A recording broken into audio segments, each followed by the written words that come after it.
Welcome everybody, I'm Lane, and in this video we're gonna be covering the Blue-Clad Youth boss on normal. We are gonna be going through all of its mechanics, and I'll be giving you some tips and tricks for every single one of them. First, I'm gonna mention that there are 6 different puzzles you need to complete in order to defeat this boss. They are as follows: the purple circle puzzle, the balancing puzzle, the treasure chest maze, the matching bubbles, an odd one out fox puzzle, and the mirroring puzzle. So let's get it started, shall we? First of all, as soon as you press the party blitz button, every single person in the party is gonna be faced with this notice, which is gonna tell you how much time you got until you need to accept, and it's gonna prompt you to select one aura. You got 3 auras. It's gonna be the sun aura, the moon aura, and the earth aura. Now for this one, if you barely just started fighting this boss, I recommend you go with the earth aura because it gives you more attempts on doing the challenge puzzles. The moon aura gives you more time on some of the puzzles, and the sun aura gives you more damage from each puzzle to the boss. It's probably better to get the sun aura if you are already comfortable with beating the boss. So as soon as you set foot into the arena, once you've all spawned, you will be faced with 5 different circles. Every single one of your party members needs to sit into a different circle so the boss fight starts. Once the boss fight commences, there is this patch of grass on the floor, which is very important because that is where the NPC boss is gonna appear every time before he gives you the next challenge. And now he's gonna give us the first challenge. Now for the first challenge, we got this purple circle puzzle. How this works is, you've got multiple purple circles on the floor. Each circle has a number assigned to it from 1 to 5. The number it has assigned to it is equal to the amount of player characters that need to be on top of the circle for it to turn yellow and reveal an orb in the middle of the circle, which you can destroy in order to get rid of the circle. So a circle with the number 1 assigned to it requires only 1 player to sit on top of it, and then you can literally destroy the orb in the middle of the circle, which will appear once the circle turns yellow. The goal of this part is for you to get rid of all of these circles, and you need to work with your team to figure out which circles require how many players to sit on them in order to destroy every single circle you have on the floor. For this part, what I would do first is I would go around with all of my teammates and just check for circles that require only 1 player to sit on them and just destroy the orb on those. A good tip for this puzzle is for each member of the party to have a number assigned. If each party member has an assigned number, then the number 1 just goes first on the circle,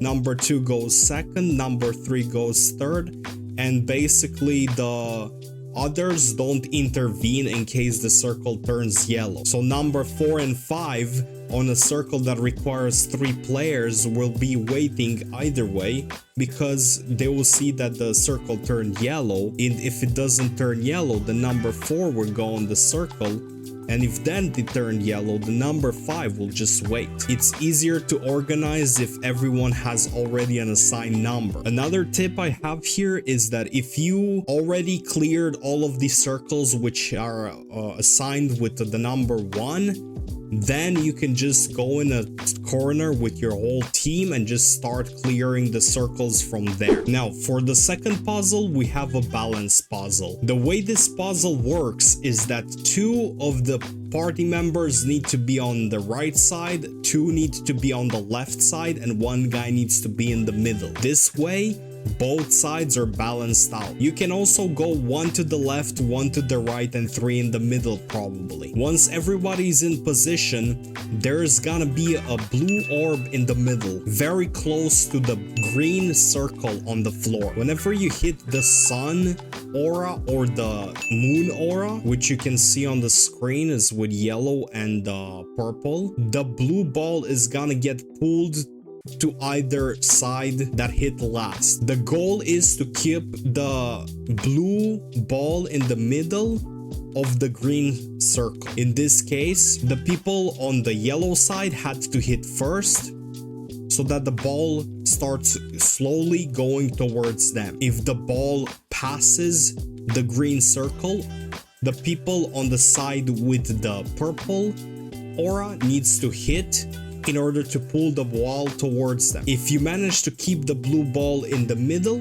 then everything is balanced out and you win the puzzle. A good tip for this puzzle is for both sides to only use the basic attacks in order to move the ball in the middle. One tip for this one is that for some reason, sometimes if you summon a familiar with the witch, it could fuck things over, so watch out for that. We did have a problem with the witch golem just hitting the trial of wisdom and we just got it bugged out. One thing you should imagine while playing this puzzle is that you're both on a scale and you're trying to balance it out. Now going into the third puzzle is a maze. In this maze there's gonna be 5 different chests glowing in yellow. You have blue flames that make up the walls of the maze. The goal in this one is to wait for the moment when the NPC boss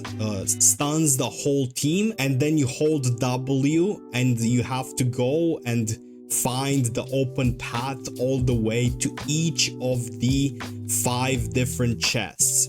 Meaning that each party member needs to pick one chest to go towards to, and every single one of you needs to reach the chests in a few seconds. If any one of you touches the flame walls, you lose. So make sure you don't touch the blue flames. Now the gap in which you need to go in order to get to the chest is pretty big. You cannot walk between the flames. You can only walk through the designated path. This puzzle in particular has only a handful of patterns, so it is possible to memorize them and do them faster next time. For this one, you will require a lot of trial and error. However, there is a little trick that I used in order to get past this one. Now, the trick is the boss NPC spawns right here in the middle.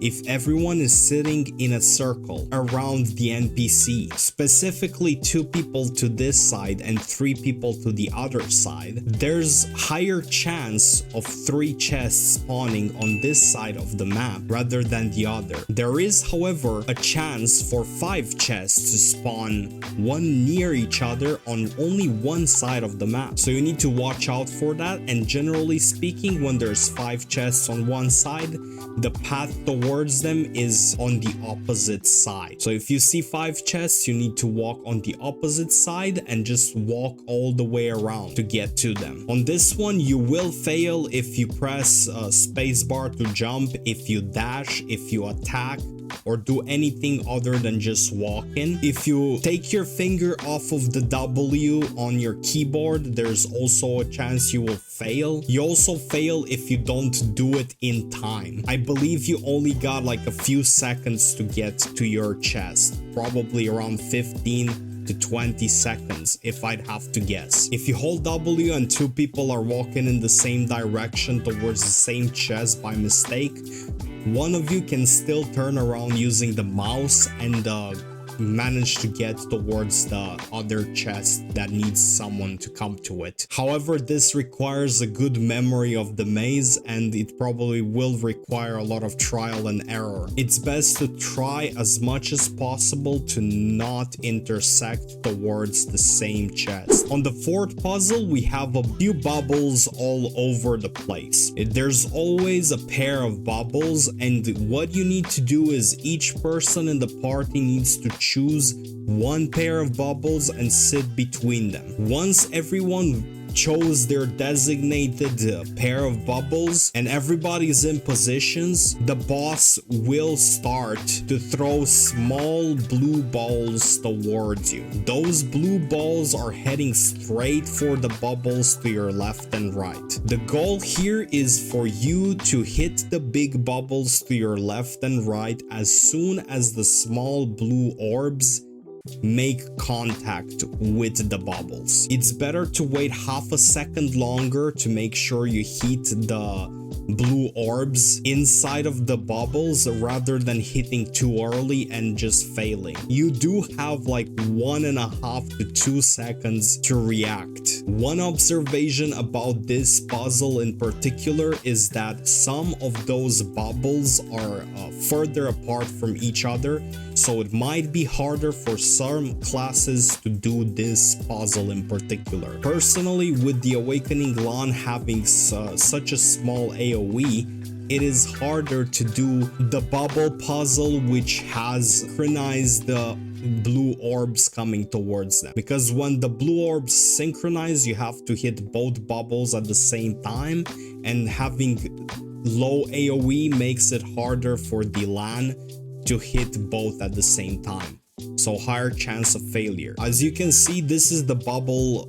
placements. The ones on the right side are like the worst because they're very spread apart, so it's best to leave those to classes that have good AoE. The one to the left side is one of the easiest because they're really close together and it's easy for melee classes to deal with them. And the remaining two are pretty much similar in each regard, and it doesn't matter who gets which. One way to know that you're doing this correctly is to, whenever you hit the bubble, when it's in contact with the blue orb, it's gonna emit yellow light. If you failed, it's gonna emit orange light or something close to like a red light. I don't know, whatever you want to call it. What you need to get from this is that yellow good, red or orange bad. Also on the bar below, it's the amount of failures allowed for the whole party, not just yourself. As you can see here, it says I have 5 chances left. This is for the whole party. This makes it so every single one of your members